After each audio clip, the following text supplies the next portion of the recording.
ॐ नमो भगवते वासुदेवाय। ॐ नमो भगवते वासुदेवाय। ॐ नमो भगवते वासुदेवाय।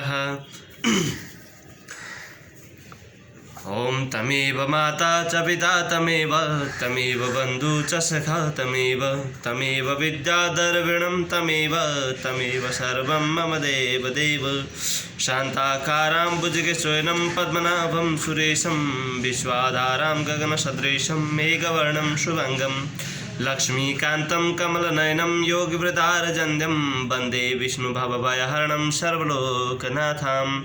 ओम गुरुर्ब्रह्मा गुरु विष्णु गुरुदेव महेश्वर गुरु साक्षात् परम ब्रह्म तस्मै श्री गुरुभ्यो नमः। अखंडामंडलाकारं व्यक्तं व्यक्तचराचरं तद्वनं दशिनं देन तस्मै श्री गुरुभ्यो नमः।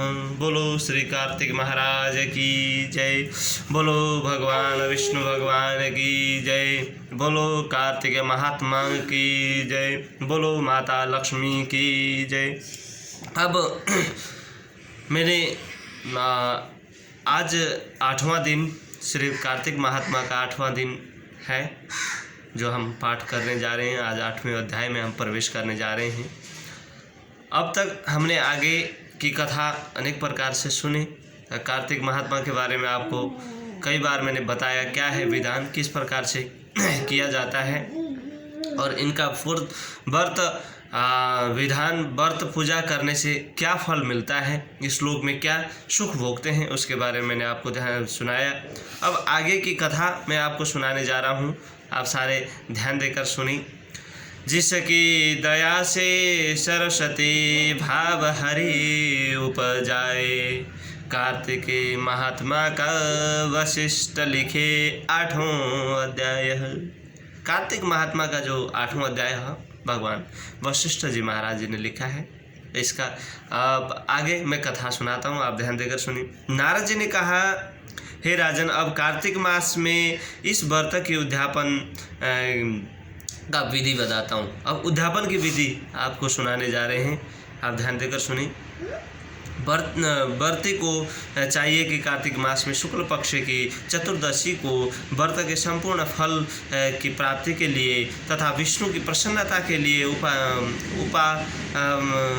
उद्यापन करें और तुलसी के ऊपर चंदवा बनाएं और बंद नवर व फूलों के सुसज्जित करें और चंवर से सुशोभित मंडप बनाएं और चारों दरवाज़ों पर मिट्टी के बने हुए पुण्य सुशील जल और विजय इन 4 द्वारपालों को अलग अलग बैठाएं। तुलसी की जड़ में 4 रंगों द्वारा सर्व भूत मंडल बनाएं।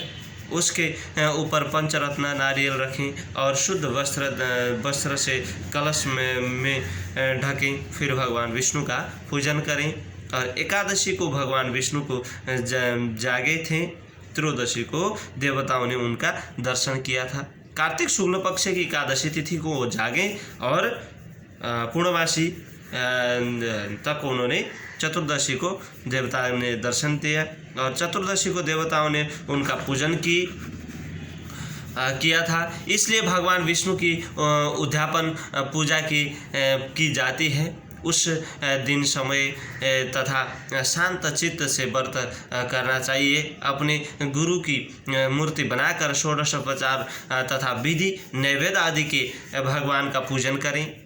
व्रती विविध प्रकार से बाधाओं के साथ कीर्तन करता हुआ उस रात्रि में जागरण करें। जो प्राणी श्रद्धापूर्वक भगवान का कीर्तन करता है वो लोग सैकड़ों जन्मों का पाप धुल जाते हैं। जो व्यक्ति भगवान के निमित्त जागरण करता है, रात्रि भर भगवान का कीर्तन करते हैं, वो असंख्य गोदानों का फल प्राप्त करते हैं, असंख्य कन्यादानों का फल प्राप्त करते हैं, फल मिलता है। जो लोग भगवान की मूर्ति के सामने नृत्य गान करते हैं उनके अनेक जन्मों का एक त्रित पाप नष्ट हो जाता है। जो भगवान सम्मुख वैकुंठ कीर्तन करता है और वंशी आदि बजाकर भक्तों के प्रसन्नता करते हैं और भक्ति से रात्रि भर जागरण रखते हैं, वो करोड़ों तीर्थ करने का फल प्राप्त मिलता है। आपको मैंने कहा भगवान का जो नमन करता है, मनन करता है, जो काशी जैसे बड़े बड़े धामों में जाते हैं और कार्तिक महात्मा का पुण्यता फल कथा श्रवण करते हैं तो उनको अनेक करोड़ों जन्मों का पाप नाश हो जाता है। पूर्णमासी को पत्नी सहित वेद पाठी ब्राह्मणों का बुलाकर एक ही श्रेष्ठ ब्राह्मणों को उसकी पत्नी सहित बुलावे और उन्हें खीर आदि का मधुर भोजन करावे और यथाशक्ति दक्षिणा देवें, क्योंकि पूर्णमासी को ही भगवान ने अपने भक्तों को वरदान दिया था। प्रतिपदा को एकादशी को वो जागा उठे, चतुर्दशी को दर्शन दिया, सारे कीर्तन करें और पूर्णमासी को वो सारे को वरदान दिया, आशीर्वाद दिए भगवान विष्णु ने और भक्तों को वरदान दिया था और मत्स्य रूप धारण किया था। यथावत उस दिन जो दान हवन जब आदि भगवान विष्णु के निमित्त किया जाता है वह अक्षय फल देने वाला होता है। इसलिए व्रती 3 या 1 ब्राह्मणों को सपत्नीक सामर्थ्य अनुसार भोजन कराने, उन ब्राह्मणों का यथाशक्ति दान करने से अनुसार दक्षिणा देकर प्रणाम करने के बाद भगवान विष्णु की पूजा करने, अन्य देवताओं तथा तुलसी कपिला गाय का पूजन करें। व्रत की कथा सुनने वाले गुरु व उपयुक्त ब्राह्मणों को वस्त्रावसन से पूजन करें। इनके इस प्रकार से क्षमा प्रार्थना करें, आप सब लोग की अनुकंपा से मुझ पर भगवान प्रसन्न हुए हैं।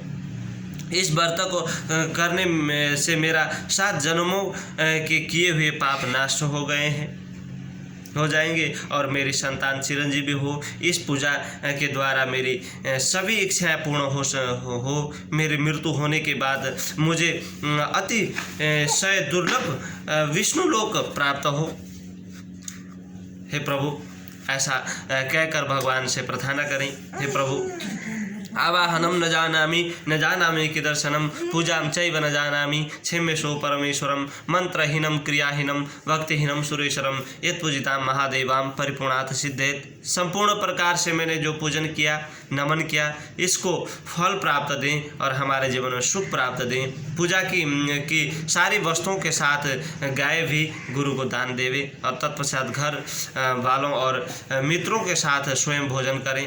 इस तरीके से जो प्राणी कार्तिक मास का व्रत और उद्यापन करता है वह पाप रहित होकर मनवांछित मनोकामना उसकी संपूर्ण रूप